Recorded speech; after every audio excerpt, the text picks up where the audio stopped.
So exciting to have our today's guest here, Karrel.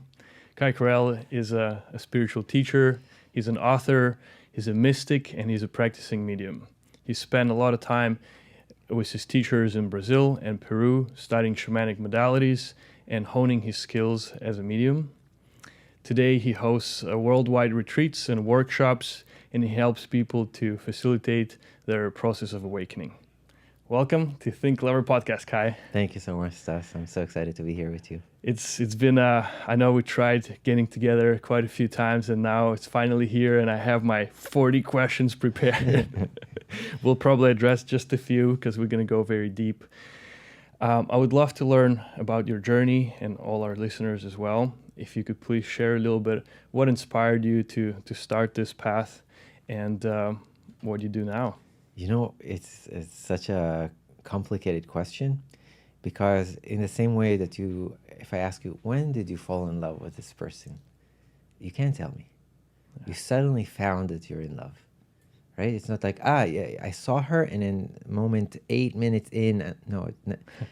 Suddenly there's this feeling and you think about the person and you can't wait to see them.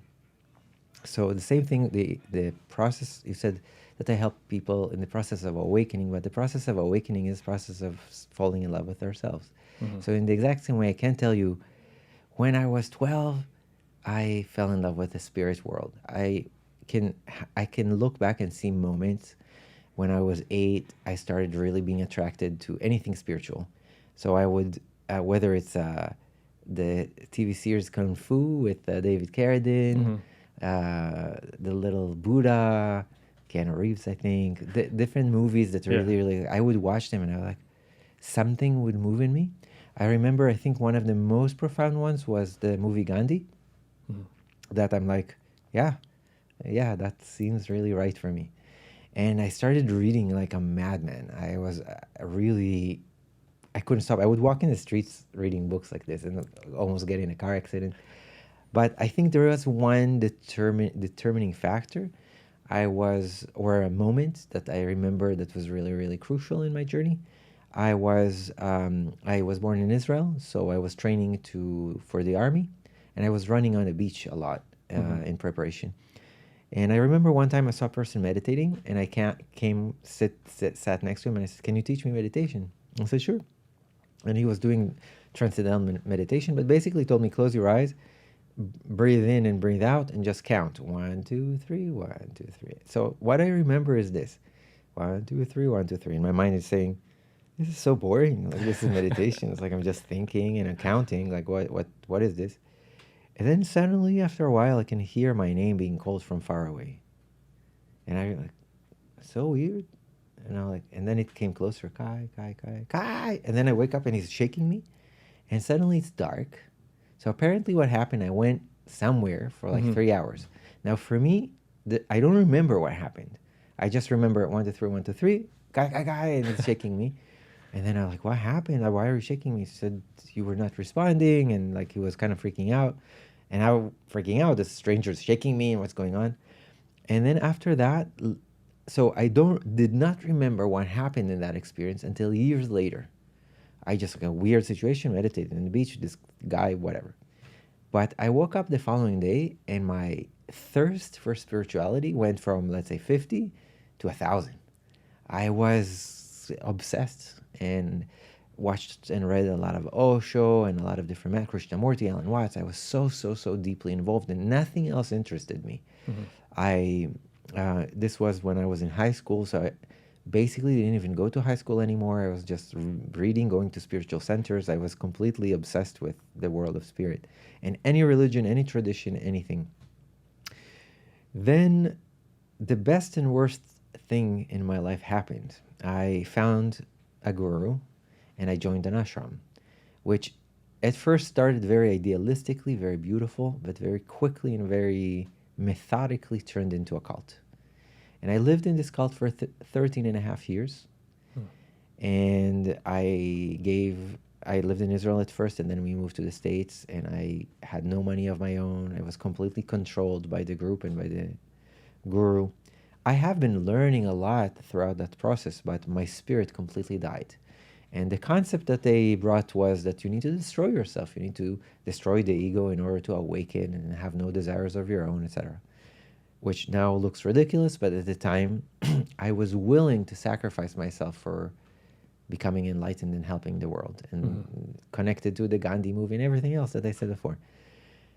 It took me 2 years. It's a very long and complicated story, but at the end, when I realized this is a cult and I wanted to escape, it took 2 years until I finally, literally like Shawshank Redemption, I had to plan my escape.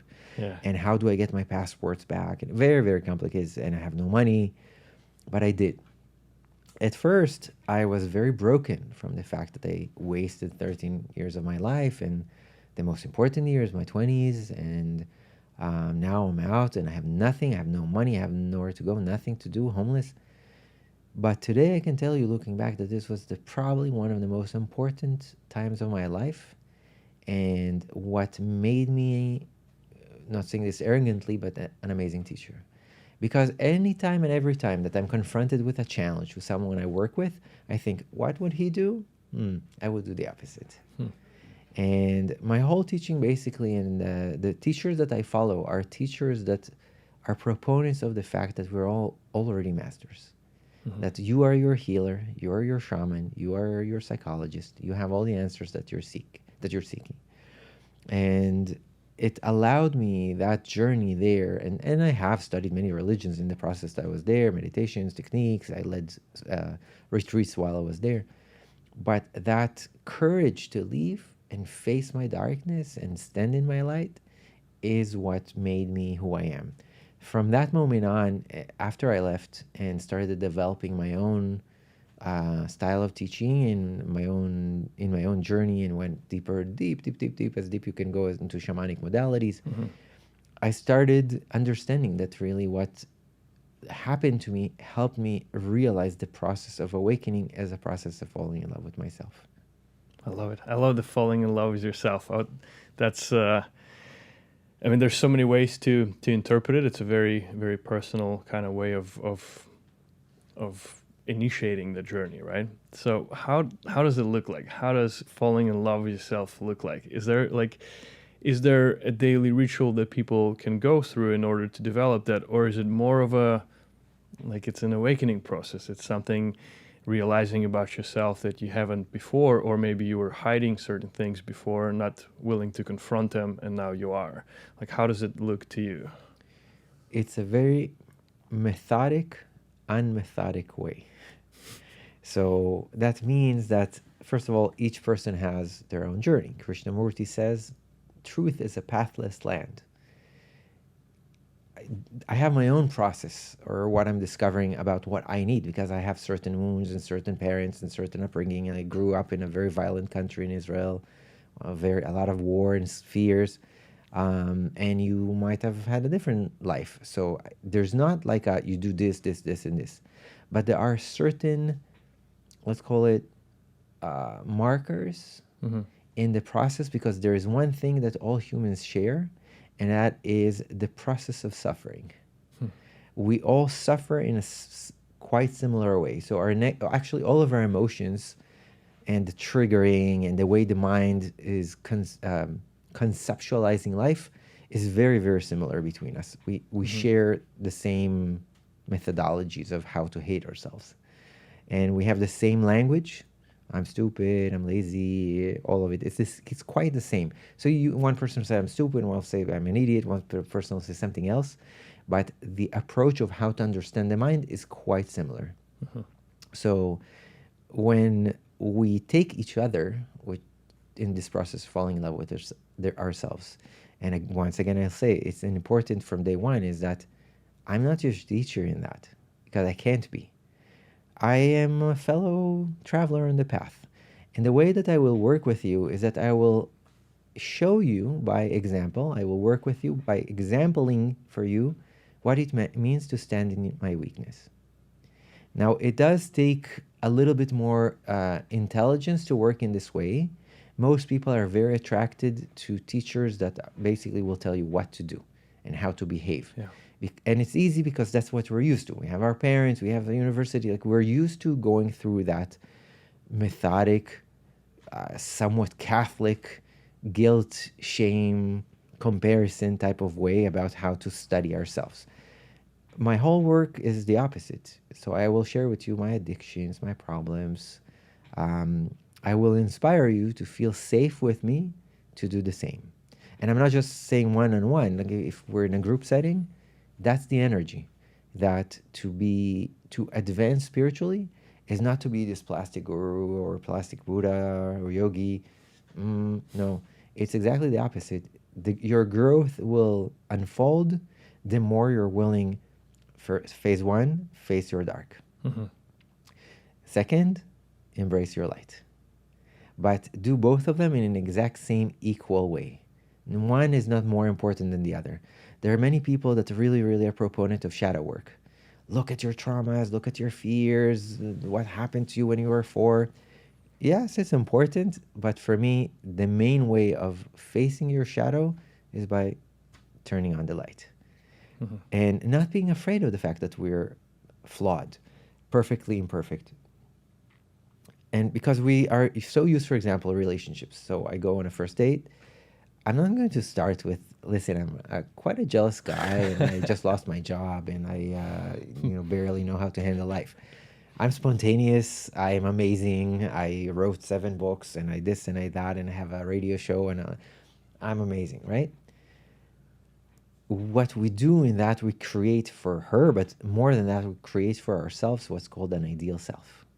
And then our entire lives, we live in comparison between ourselves to an ideal self. There's a beautiful understanding that the negative energies, we call it the 3 weapons of the devil: shame, guilt, and comparison. These 3 forces basically run our lives. They are the undercurrent of how the mind works, and they lead to each other.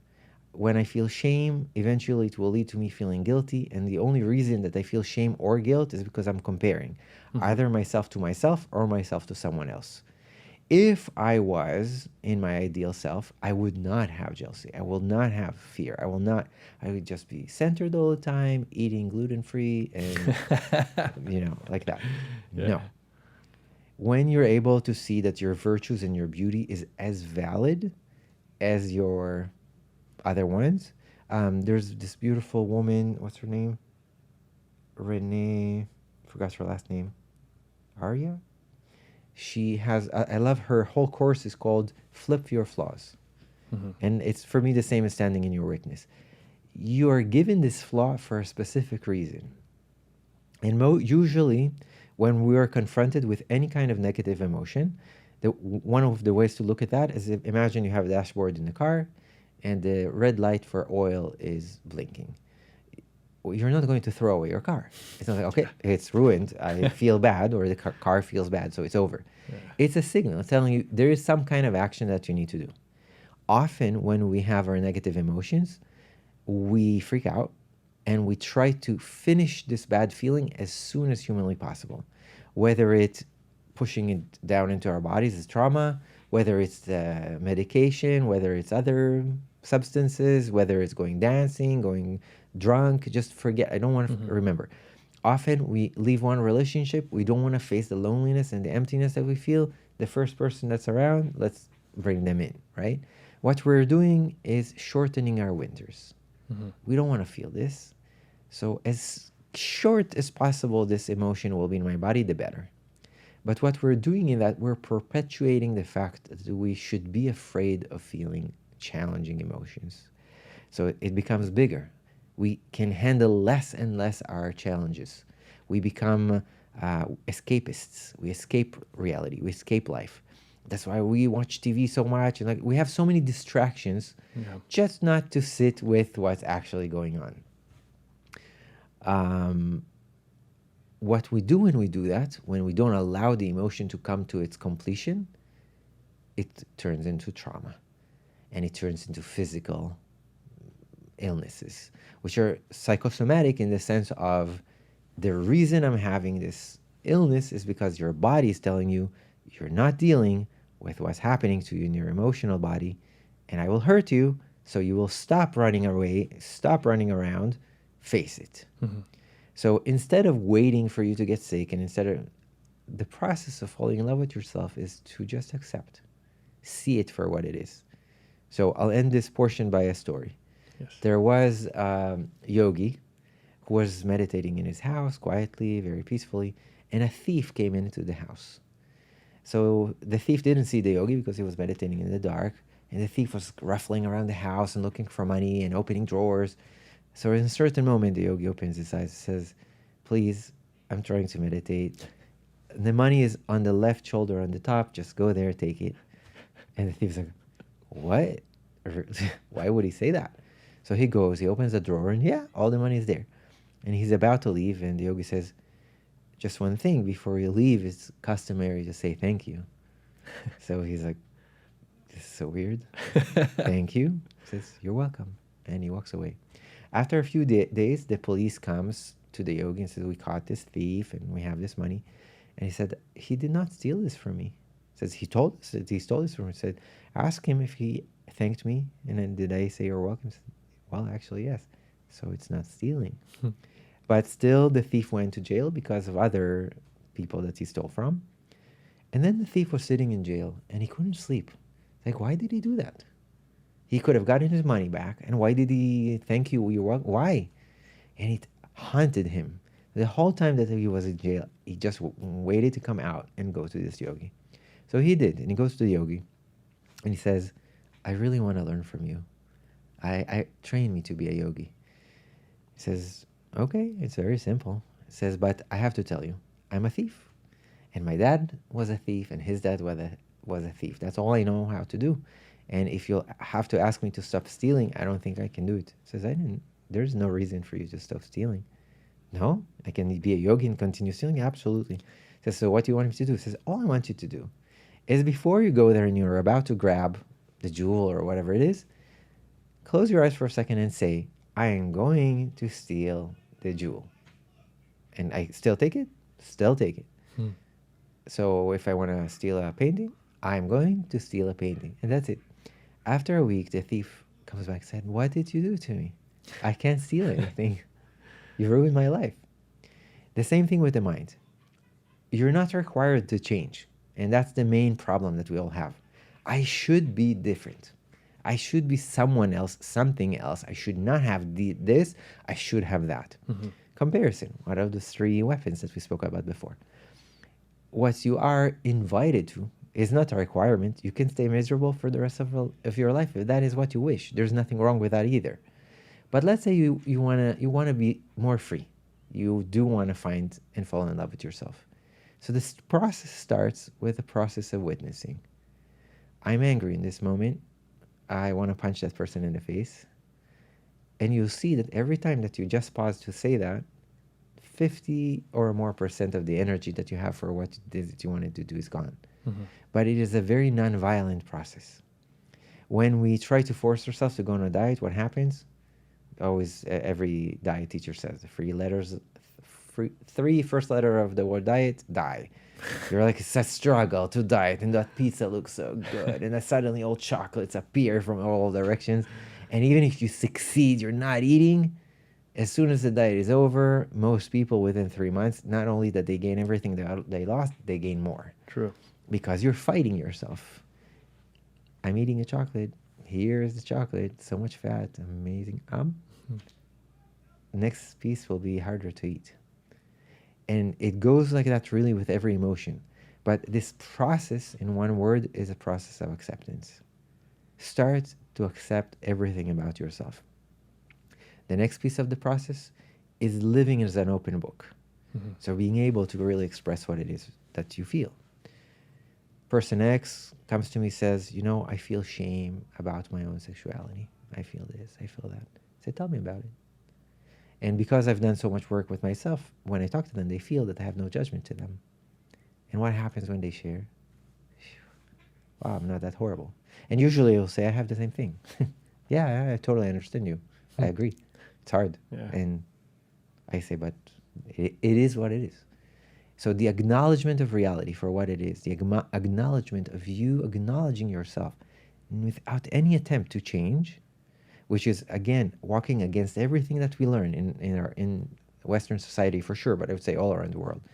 Be something else. strive to be better, strive to have more money, strive to have a wife, a kid, fence, dog. Just don't be who you are. So in the beginning, most of the challenge is the syntax in our head. But I should have more money, but I should this and I should that. Anthony Robbins says you are shooting all over yourself. Right? So there's nothing you should be, even not enlightened. You should not even be loving yourself. You should just be. And when you allow that process to happen, because it occurs, it's actually the natural process of life. You never saw a tree saying, "Oh, that tree's taller," or a giraffe saying, "Oh, that hippo is so fat." No, they don't act like that. They don't have comparison. They live in the moment, and they react and relate to life in a natural way, which is they accept the change of season. So they don't try to shorten winter. If it's too cold for them, they go somewhere else. If they don't have food, they go somewhere else. They accept the change of life. Mm-hmm. We, as human beings, this our reality right now, turn on the AC.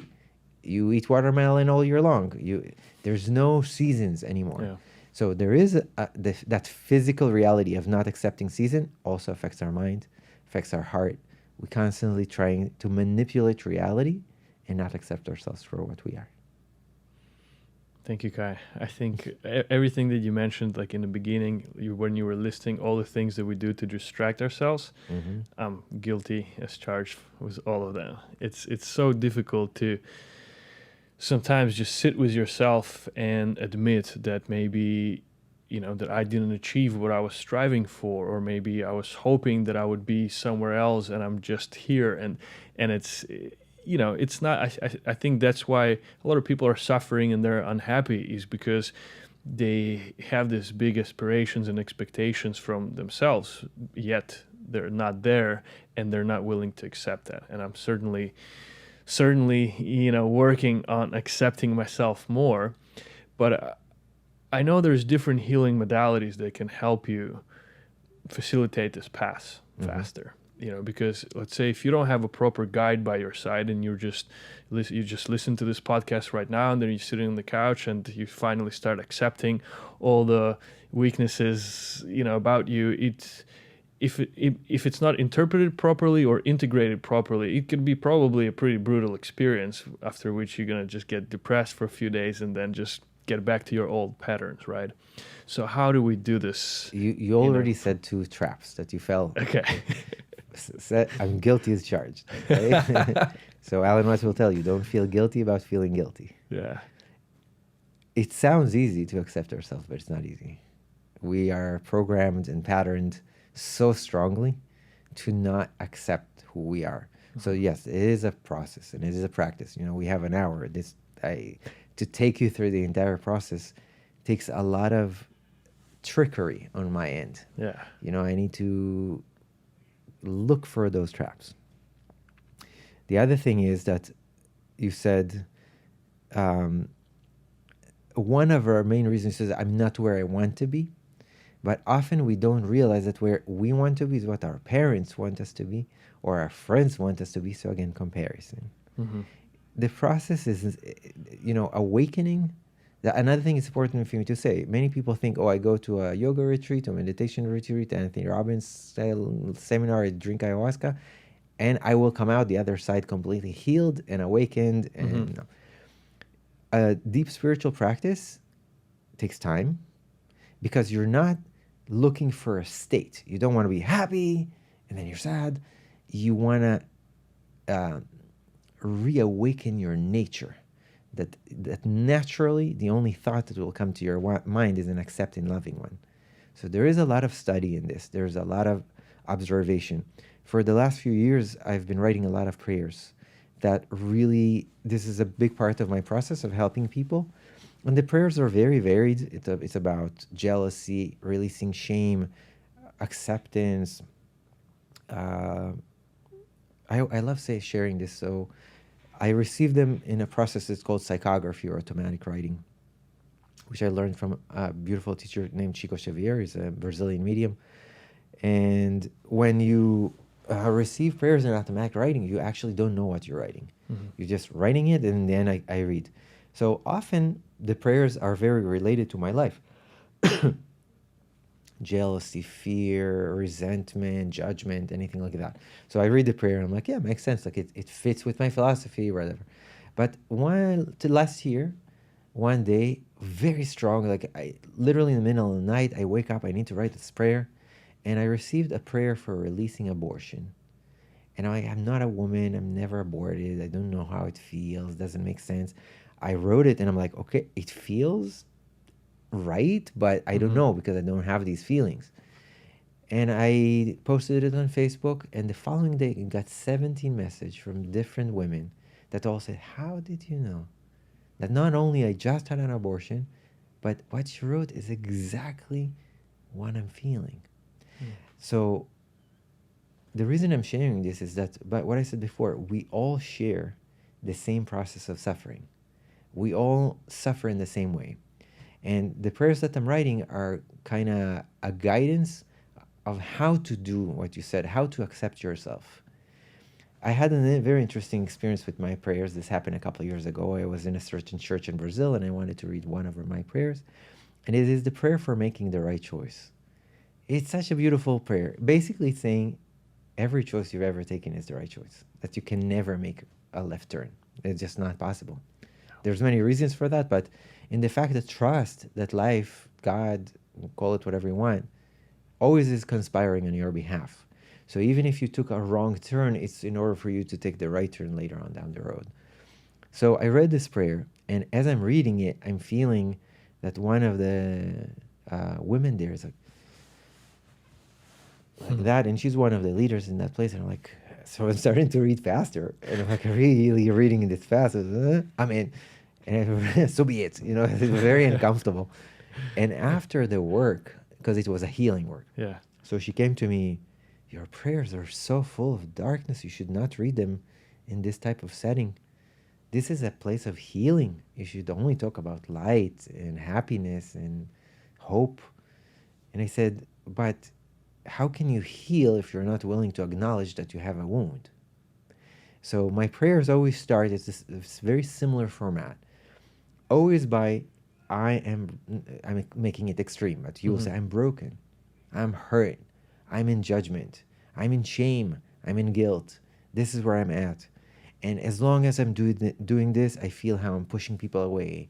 And so there's the two paragraphs. First paragraph is just acknowledging of the situations. The next one is calling on angels.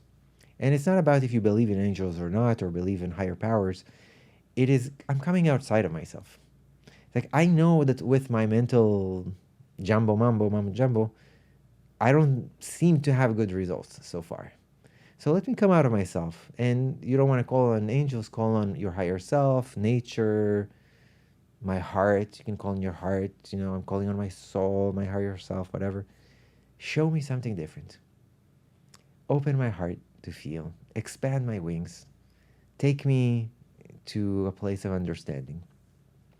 The next one is, again, the next paragraph, you're speaking as if you already handled this problem.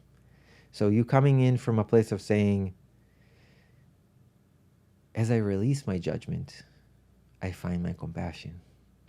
As I release my shame, I decide and choose anew, and at this moment, standing in who I am. So I'm now elevating it to a place of, I am healed. I am choosing something different. And the last paragraph, again, dear God or angels or whatever it is, thank you for always guiding me and trusting in me. And the last paragraph is always gratitude, because I believe that gratitude is not a material force, it's a spiritual force.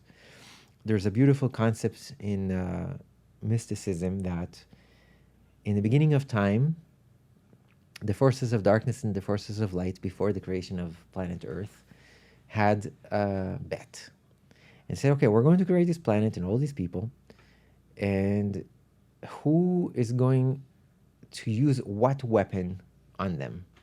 So darkness said, okay, let's flip a coin. So they flipped a coin, and of course darkness cheated, so darkness won. So darkness said, our weapon of choice is gravity. And now light had 30 days to decide what their counter action is going to be. But 30 days for forces like that is like 10 million years in human life.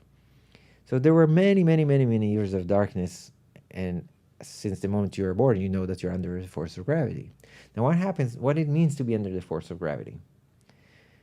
If you don't do anything with your face and just allow gravity to take place, you become sad. Yeah. Gravity is actually the reason that we age, because what needs to be cleaned from the body remains in the lymphatic system. They took in 1970, they took a few cells of a chicken and they artificially removed the trash from it and the waste from the cells. In 1992, they decided to stop their research because the cells would just live forever. Yeah. So, but the understanding is, you know, how do we clean ourselves? By the breathing. The lymphatic system pulls it out. But the reason that they stay and they don't go out is because of gravity. So we basically age and die because of gravity. And we start very erect, and with the years, we come back slowly until we're in the ground, right? So Light realized that gravity is actually what's causing sadness and pain and death, you know? So after those 30 days, they came back and say, okay, we counteract this with the force of gratitude. Why? Because gratitude is not a material thing. In what sense? You can be grateful for a very challenging situation that you're supposedly supposed to be frowning about. To smile, you're defying gravity. You're pushing yourself up, right? What that implies that happiness, love, joy is something that requires energy. You will not change without the investment of energy.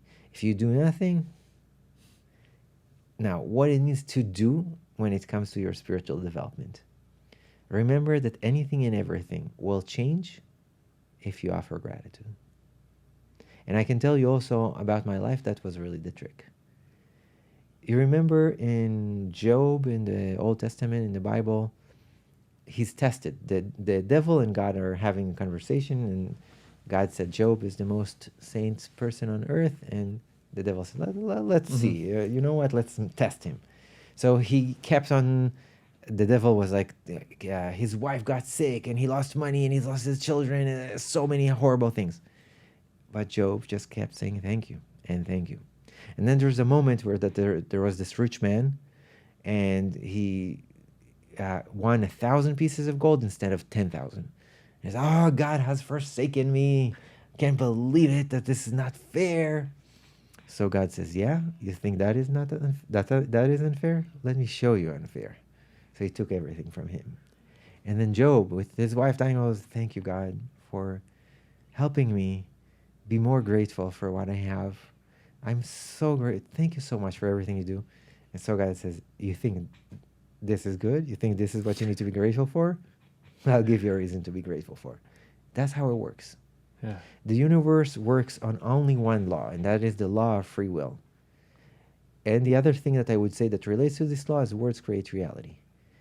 Your words is also your attitude. It's your thoughts, your feelings. It's not just verbal. But they create your reality. You can decide in every given moment how you choose to see life. What do you want to bring out of it? And it is a training. It's something that we train in. How to reprogram our brain. You've been programmed up to this moment, right? Yeah. By TV, movies, Disney, love stories, all of that. And there will be a moment in your life that you'll have what I call your last no. I'll speak about that in a second. But your last no will be a yes. And that yes will be a yes to myself, yes to life, yes to change, yes to transformation. One of my favorite saints of all time, St. Francis. And they burned St. Francis's church. He had a church that's outside of the Catholic Church. Very humble, very simple, made out of stone, that they hand stone by stone built. And the church was upset that he stole from them all the poor people, because they come for free. And so they went there and they burnt his church. Actually, no, the three no's is a different story. But that's another thing that leads to original innocence. But He came back from the war and he's in church and he's standing there in front of Jesus wearing all the jewels and everything because his family was very wealthy. And then he looks at the back and he sees the poor people standing there mimicking Latin because they don't know how to speak Latin. So they're just, and he looks at them and he feels, this is so wrong. We are all here with so much money and they're there in the back, filthy, trying to say our language because we're educated. In what way is this giving them love for God? In what way? And then he looks at Jesus and Jesus had tears of blood. And he was so scared that he just spontaneously screamed, "No!" That was the first no. And then after a couple of seconds, everyone was like, what's happening? Stop singing and this. So then he screamed again, "No!" And then his last no, which is his most famous no, he smiled and said, "No." The first no is a no of rebellion. That when talking about self-change, that you're like, I cannot continue eating pizzas every day. It's just bad for me. I'm hurting myself. I'm too fat. I don't like how I look. I don't like how I feel. But that no, as strong as in yelling as it is, will not make you change. 3 pizzas less, but next week another pizza and another ice cream and another marshmallow. You will get to your second no. It's like, I don't want this. It's hurting me. I don't like how I'm feeling. You will be a little bit more motivated, so you will add like broccoli to your pizza or some salads, but it is not going to be lasting change. The only time the change will really happen is where there will be an epiphany that you're not going to struggle with the pizzas. You're not going to struggle what you don't want, but you're going to say no to the process of saying no and start saying yes to yourself. In that moment, you're not going to say no to pizza. That is no longer necessary. You're going to say yes to health. You're going to enjoy finding the salads that you like. How do we get from that first no to the last no? That is the mystery of life. And we will only change with that last no. And the other two just play with you. But that process requires dedication, requires willingness, requires sincerity. Often, many people that come to retreats and yoga retreats and meditation retreats do not have the required level of sincerity to actually utilize the teaching that they're given. So many times, I've done many meditation retreats. You can see people sit in front of a wall or in nature and they're meditating for 2 hours, 3 hours, 4 hours. And there's this beautiful story about a Zen master that has his friend come to his monastery and says, "Wow, your disciples are so trained, so silent, everyone meditating." He says, "Yes, if we can only take a picture of what's happening in their head." So it takes a very open heart and a very willing soul to start the process of awakening. When you're actually willing to seek your own liberation for no purpose other than your liberation. You're not liberated so people will put you on a chair and say you're a guru. You're not liberated so you will be less sad. It will be like, yes, I'm like, it's just beautiful. It's great to be healthy. It's great to be happy. I'm not running away from being sad. I'm not running away from being shameful. I'm not running away from anything. I accept them. They're all seasons that they're a part of life. And the magical thing that happened that only in that moment, that yes, suddenly, organically, without effort, appears. However, the whole idea of the spiritual path and studying and other masters is there are maps how to get to the third no. There are. It is random, but what I said before, it's a methodic, unmethodic process. I used to have a gym trainer that always told me, I have a method to my madness. There is a method to this madness. In the same way that love is methodic also. We randomly fall in love, but to remain in a relationship and keep the love, there are methods. You can't leave it for chance. It will fall away. I always say that relationships stop in the moment that we take each other for granted. Even if one of the two people takes the other person for granted, literally, there's like a big hand with a clock, and the timer starts. It's just a matter of time. So you need to be, like I said before, you need to defy gravity. If I go into a relationship and already from day one, I know for sure, because I'm not stupid, I've been in relationships, I got to that taken for granted, they failed. How many times do you need to do the same thing to realize I'm not doing this right? Right? Yeah. So there is a moment to say, okay, the only way that this relationship will last and blossom and be amazing is if I'm actually very proactive at it, meaning I'm defying gravity, I'm putting energy into my smile, I'm active in the building of the relationship every single day. Until that moment, there's absolutely no reason for your relationships to work. What most of us happen to us is that the relationships occur to us. Oh, we see someone in a party or something in a circle. Wow, look at this amazing person. And then what happens? Attraction. A lot of different hormones and stuff running in the brain that make us crazy. That's why we wear pink rose glasses, right? We don't see reality for what it is. We basically wear oxytocin glasses, right? Yeah. Which is nature's biological way of making sure that you guys get pregnant together, which is beautiful. These feelings are amazing. But in those moments, you also need to say, okay, let me take a breather here, sit with this. Are our values aligned? Do we want the same thing? I don't want kids, she wants kids. I want to live in Brazil, she wants to live in Norway. Let's figure this out. The thing is, again, remember we started with this. Usually we go into a date and we say all the things just because we want to get in the other person's pants, or we want a trophy wife or a trophy husband. We don't think what's going to happen tomorrow, right? But we've already done this, and we've burnt ourselves, and we hurt ourselves, and our heart broke, and we swore we'll never be in a relationship again 3 days ago. The difference is that we strive to a state of balance and harmony in our thought, in our feeling, in our actions, in our words. So it is better for us to face the uncomfortability of sincerely sharing our truth. It's better that it ends on day 2 because we're serious and we think about what we're doing than sitting into date 150. We got married, we have 3 kids, and they're like, what am I doing with this jerk? Oh my God. Right? How many friends you have like that? How many times we've been in that story? So the way out is consciousness and action. When I work with couples, for example, we make an action plan. Date nights, surprise nights, nights that only one person is giving to the other. I can give you a million things. It's a very unmethodic way. It's random. So there's also a lot. We all like variety. You know, people wonder why we all have the tendency to cheat or to look in other things, because we like variety. That's one of the what's his name? Maslow's needs for human needs, right? We need variety or surprise. So surprise your partner. You know, I always tell women, come out wearing lingerie in the most unexpected moment.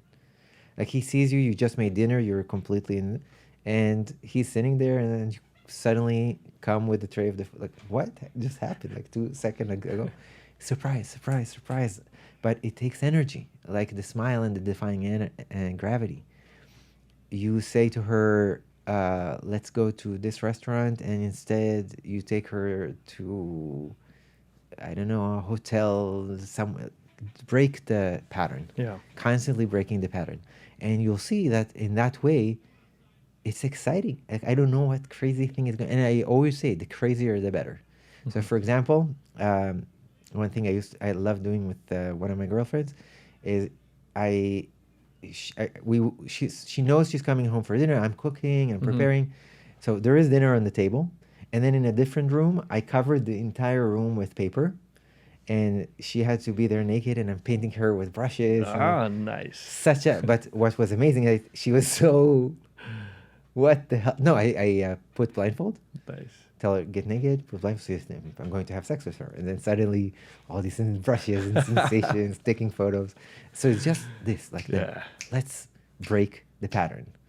And the opposite also. So I'm saying, let's have a really sexy night and this, and taking her to like a Baruch poetry reading night, like the most boring thing. And while we're there, I'm just texting her, "Oh, I wish I could touch you in this way," like that. Not no, don't leave them in the boringness of the relationship. Because, but what you find, you know what's amazing, is in the beginning you think, "Oh, I need this to entertain them, to keep them entertained," but you get so excited of inventing new things to do. So you are so excited in the giving process. You're so excited in the exciting process, and that brings so much energy, so much sexual tension, so much surprise, and the relationship blossoms. People evolve. When we leave the relationship to occur,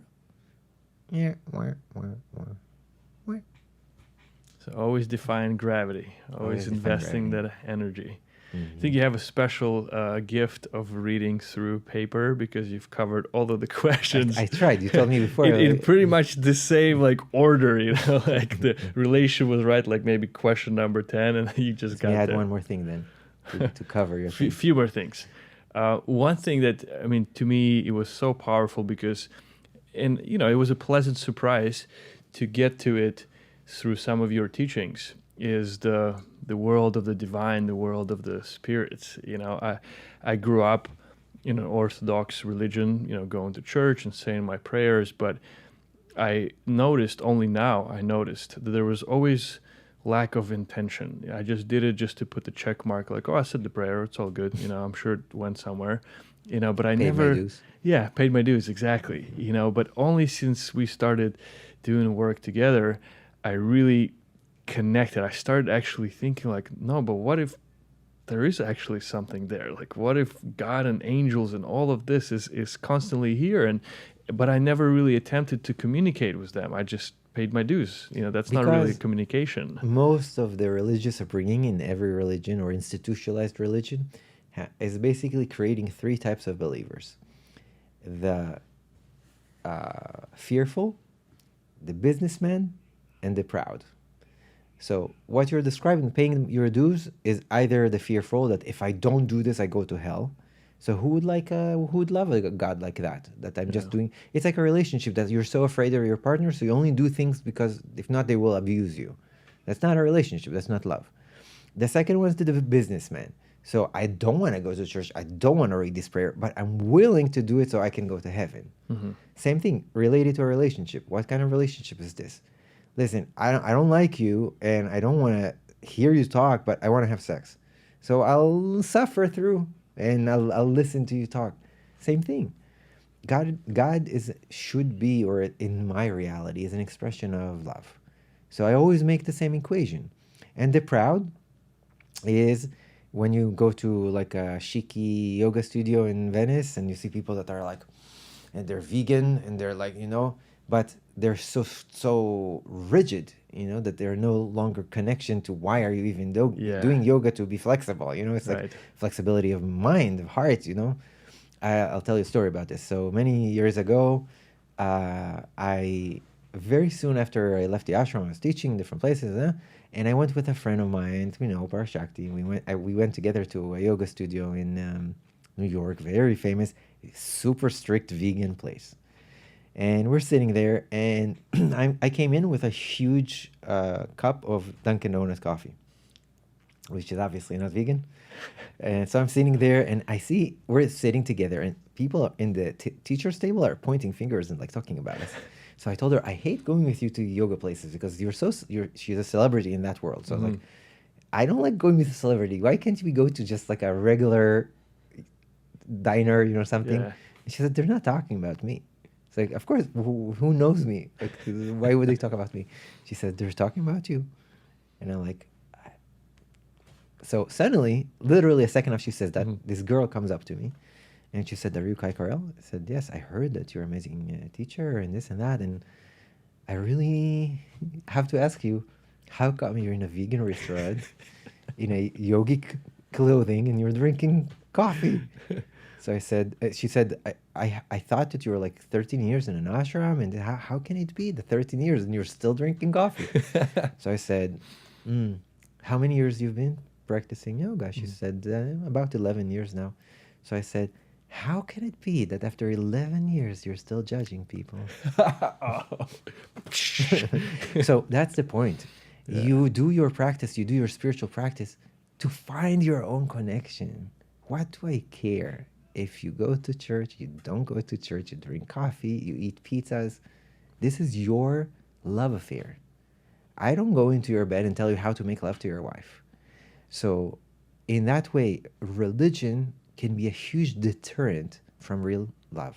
Mhm. My most favorite story is a Jewish story, Russian Jewish story, that there was a rabbi.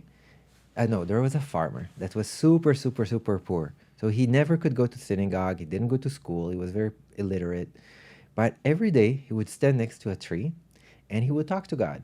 And he would say, God, you know, I have one field and sometimes it's really hard. There's so many rocks in the field. You are God. You probably have a million fields.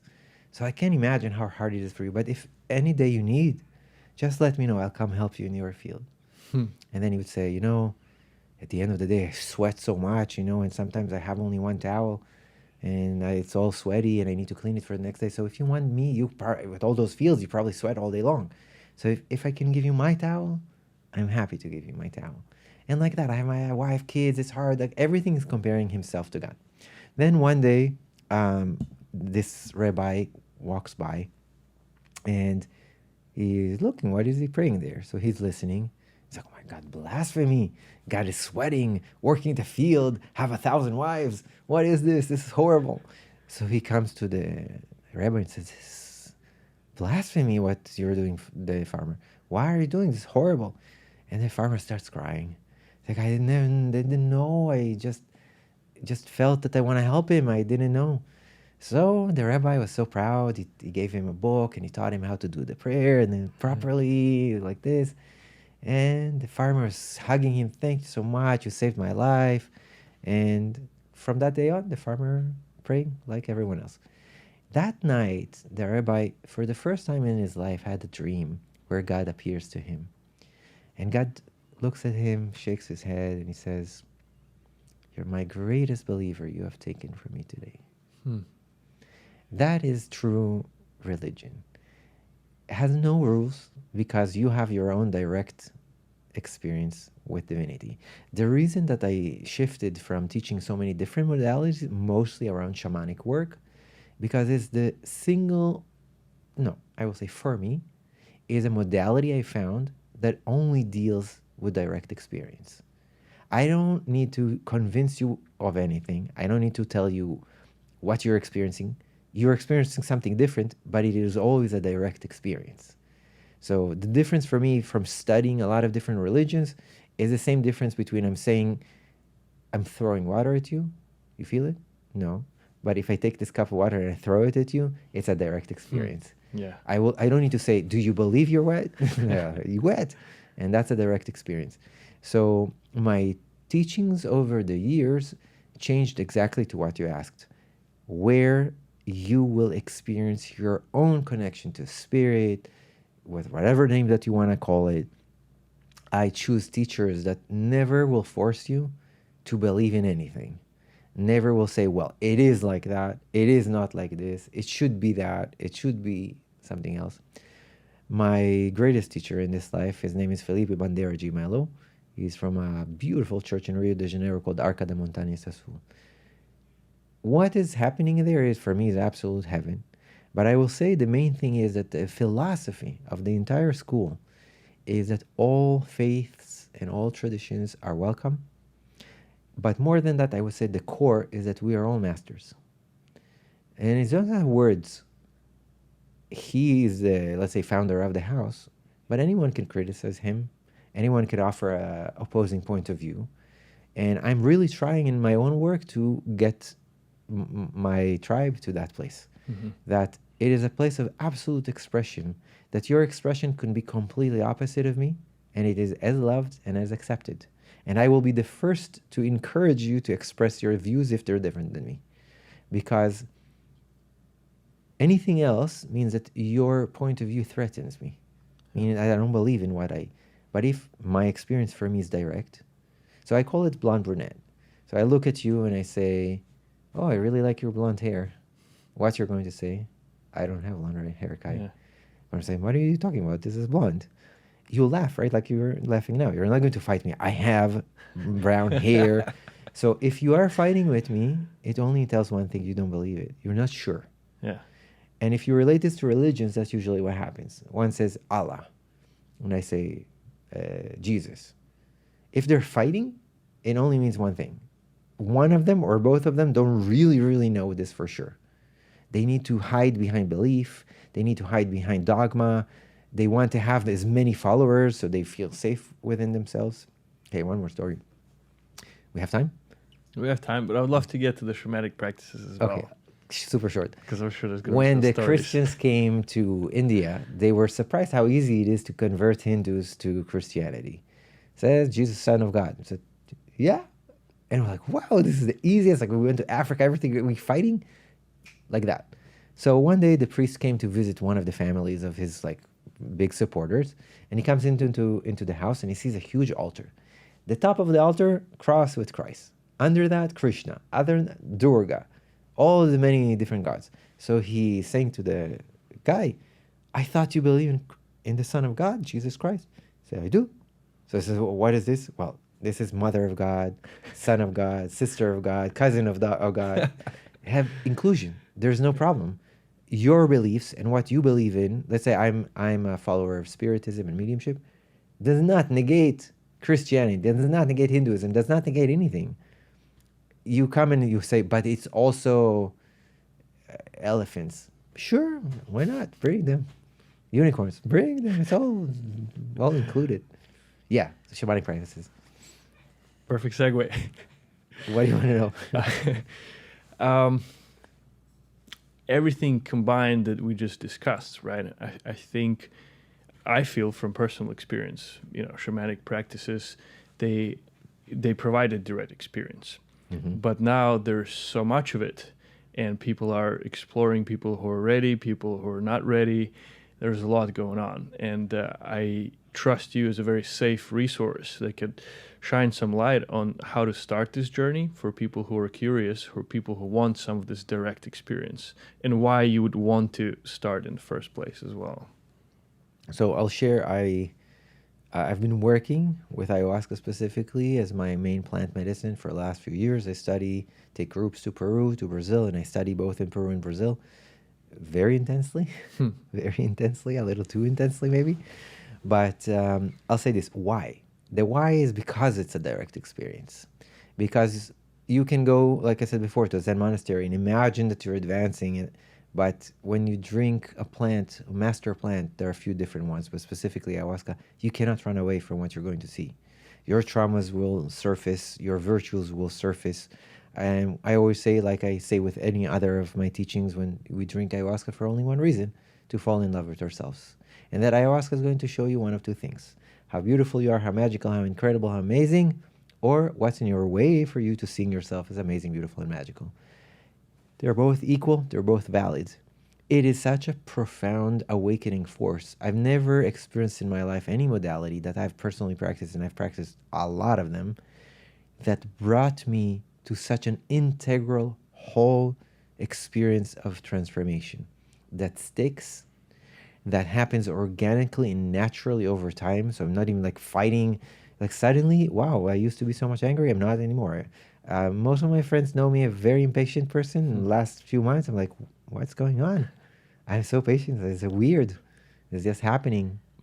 I dieted the plant that's for patience or for inner strength. Came back from the diet, and I'm like, I can recognize myself.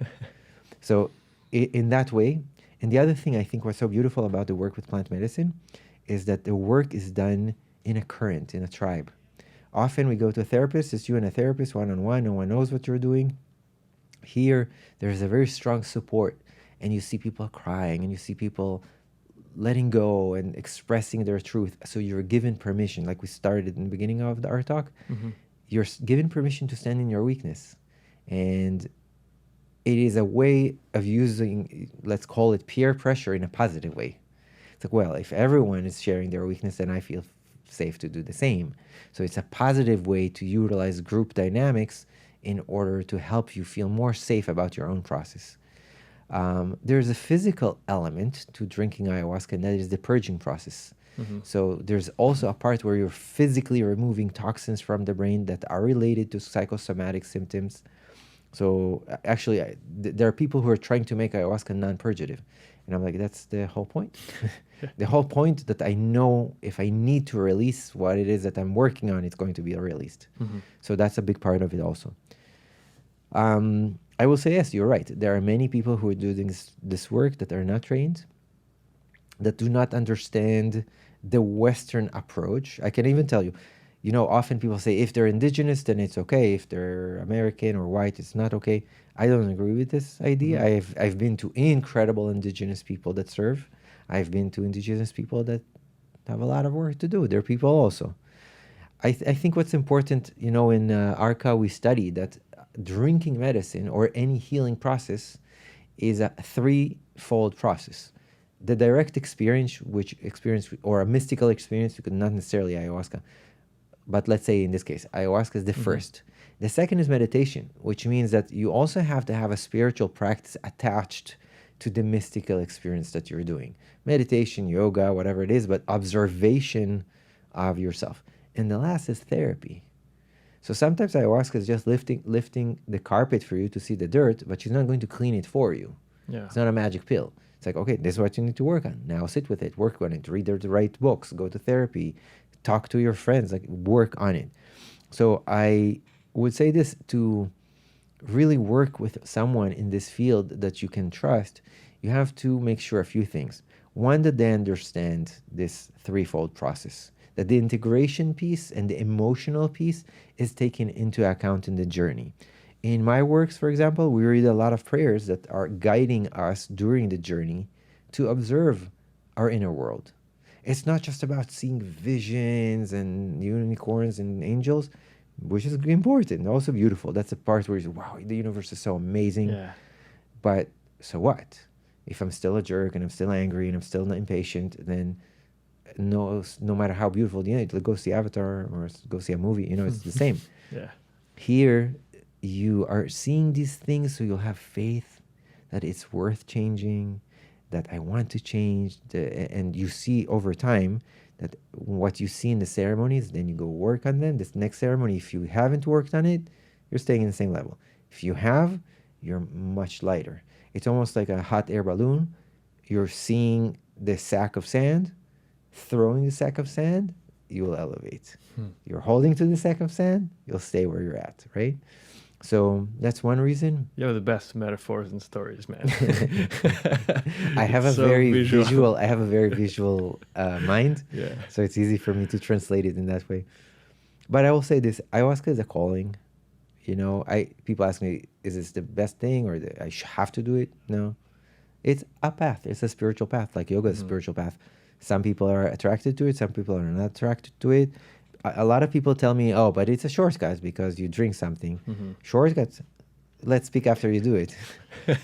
People who say that are people who are not drinking ayahuasca. Yeah. People who drink ayahuasca are like, shortcut, yeah? You get all of your pains in one night. Like in 8 hours, you will experience your trauma, your childhood, your fears, all of that in one night. You will also experience angels and beauty, but she's not going to leave anything left unturned. I love this story. It's a story about karmic hooks, which is basically incomplete business from our past, which is preventing us from moving forward.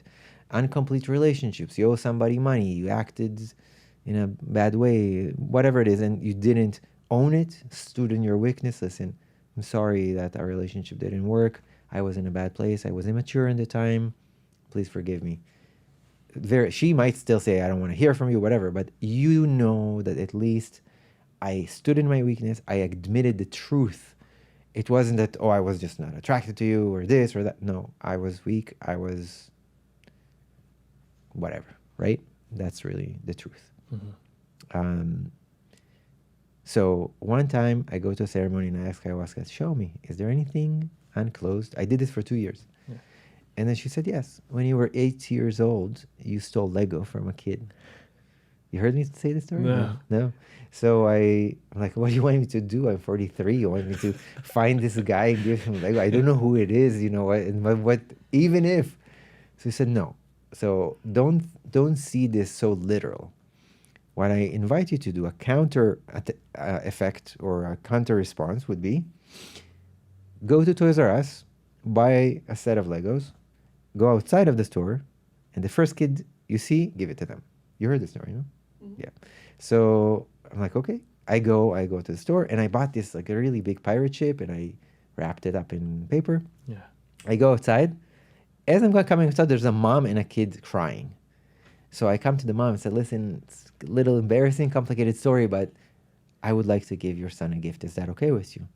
And she looks at me like that, and she says, yes. And I okay. So she opens it, and then they both start crying. So I ask, why are you crying?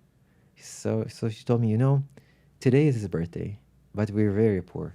So I only brought him to Toys R Us to play in the stuff in the store and choose something I will buy next year. And you brought him exactly what he wanted. Wow. That's how ayahuasca works. You trust the process. You open, for me, open to God, open to my guardian angel, and trust, because this world operates on trust. Operates on faith, not in the sense of religion, but faith is this, it's just this.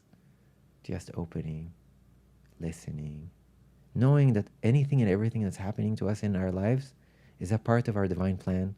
Even more than that, we ourselves made it. We chose it. Before we came here, we sat there with our guardian angel and a cup of coffee in Starbucks, and we charted our entire life to the nth degree. In this age, I will meet Amber, and then I will meet Kai, and then I will... All our challenges, all of our points of... They call it points of safety. So they said, okay, my life might go really wrong, but make sure that I meet Kai when I'm getting to this point, so he'll help me. There's like safety mechanisms that you make sure that you basically do that with your soul family. So a very good chance that we've sat in this setting before. Last time I was interviewing, you were talking. Amber was filming. Every situation is different, but trust that it is made in such a way with enough randomness so you can learn from your mistakes, but with enough guardianship and angels to ensure that you will end this life in the most optimal way. What determines this? Your willingness to defy gravity. Your willingness to be grateful, and your willingness to trust that behind every challenge, a treasure is found. Behind each corner, a surprise. And you are also invited, because you are a guardian angel also to somebody. You are invited in this process to do everything you can to be someone else's guardian angel, to ease the suffering of someone. And in the very least, as for example in relationships, how can I uplift this goddess the most I can? How can I shed the most light? How can I make sure that I'm actually that safety mechanism that she put in her plan and not one of the challenges? By defying gravity, by helping her. And seeing when we're relating, not just, okay, this is a relationship, this is a woman, this is a man, this is a guy, but this is an opportunity. This is an opportunity for me to give absolutely, and this is an opportunity for me to grow in my capacity to give, my capacity to love, capacity to surprise, capacity to excite, capacity to, however. I would say this from a few successful and unsuccessful relationships. At the end of the day, everything that's happening here is only happening in order for you to spiritually develop. So anything that we do, you can have fun and go to Disneyland and everything. There's nothing in this world that is not contributing to your spiritual growth. The only thing that doesn't is forgetting it. So to be in a place where, okay, what are we learning? How are we evolving? How are we pushing ourselves? Not to be better, because that's comparison, but how to be more authentic with ourselves. Thank you, Kai. I think today's episode we're going to call Defy Gravity. Yes. This is definitely an awesome slogan. Defy gravity. How can people connect with you and learn more from you? Where can we find you? I know you spend a lot of time in Brazil and around the world. Yeah, the truth is, when people ask this question, I'm embarrassed to say it's not so easy. I barely ever do private sessions anymore. I don't have time for that. I have a website that has a lot of my articles. I have a book coming out called Prayerful Heart. Probably by January it will come out. Um, I do. I'll say this. Often people write to me in different situations. For example, I'm working right now with a friend. His name is Ron Erhad. Hope if he's listening to this, I'm working with you deeply. He wrote to me and said, listen, I have this person and my dad. They're very sick. They need divine intervention. If you can pray for me. That's something I love doing, and that I'm always open. Someone writes me on Facebook or to the website. That work I do all the time, constantly, everywhere I go.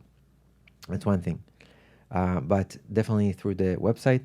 I'm taking people with me to retreats. We have a retreat in March 5 to 15 in Brazil, something out of this world, unreal.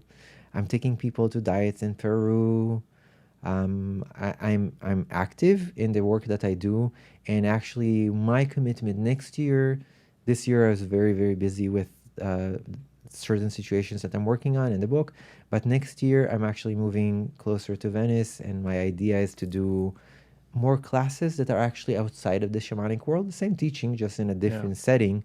So I'll be more available and more accessible. But I would like to take this opportunity to ask for a collective prayer for a close brother friend of ours. His name is Pedro Ventura. He was shot last week for his choices of how he wants to express his love. He was shot in the neck by a passerby standing next to a gay bar because he chose differently, and he lives his life in his freedom and in his shape, color, and form, and in his identification. And it is so sad and so painful that someone is now half in a coma, completely paralyzed. Basically, his mobility and his choice is now taken from him. So I would like to ask for a collective prayer of healing for him, for Pedro, but also, perhaps even more important, is a prayer for the assassin. Because I can only imagine how much darkness that person has, or how much lack of love and support from his family and for his parents he had throughout his childhood. And I hope everyone that's hearing this can join us with a prayer that's really, really, we want to dream a new reality where shape, color, race, form, identification, preferences are all but expressions of love. There are many colors in the rainbow. Every one of us can choose whatever it is that we want. And life is so much beautiful with more color in it than just black and white. So I love you, Pedro. I'm sending you love of healing, thinking of you a lot. Kyle, Giselle, our family. May you will find miraculous healing and come dance with us as soon as possible. Harsh. Thank you, Kai. Thank you. Thank you for the work that you do yourself and for opportunity to bring it to us and make this path easier for all of us. With all my joy in my heart. Thank you. Always. I'll be happy to come back. Please do. Thanks. Harsh. Ouch.